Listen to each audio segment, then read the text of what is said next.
Grabe, sobrang sarap nito mga province at ito po ay lutong probinsya at fresh na fresh po yung mga ginamit natin gulay dyan. At for today's video nga ay magagata tayo ng pusit mga province at gagamit tayo ng gata ng nyog. Bali, 2 buo nga pa po lang yung ating ginamit dyan. Eto na nga, pinaspasan na po natin at medyo tabag na po yung nagatubigan mga kaprovince. At kasama nga po pala natin si Muning at kumublit pa ng isa at gutom na daw po siya. Ay bibigyan po natin para hindi mapasma.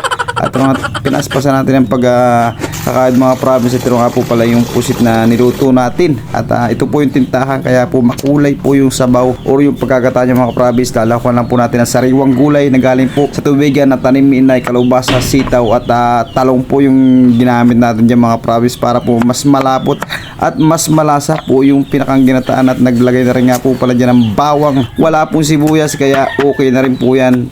Pansarili naman. Medyo malasa na rin po at marami na rin po tayong ilalahok na sangkap dyan para po mas lumasa. Napakatinta nga po pala itong mga province at medyo hindi na rin po natin hinugasan nung nagayat natin, hindi natin hinugasan at pinigaan na rin nga po pala yung ating kinayod na nyug yan at sinala na rin para po hindi mayapa at makasamit kapag naman tayo ay kumain. Masarap din po yan sa bahaw mga province at sinap lang na nilagay na rin po ang bawang, nilagyan na rin nga po pala ng paminta mga province. Bari dinurog nga po pala natin yan para mas maanghang at mas mabango po yung ating nilulutong adobong pusit at nilagyan na rin po natin ng ajinomoto na talaga naman dagdag pampalasa pati asin. Tinakluban na at within 5 minutes ay medyo kumukulo ng mga province. Gawa ng hinataw na po talaga ng pagkakapaypay ng aking may bahay at dyan po nakulo-kulo na nailigay na rin nga po pala yung green na sili at ayan po titikman natin. Ayan, ito mga province, siyempre titikman po natin yan.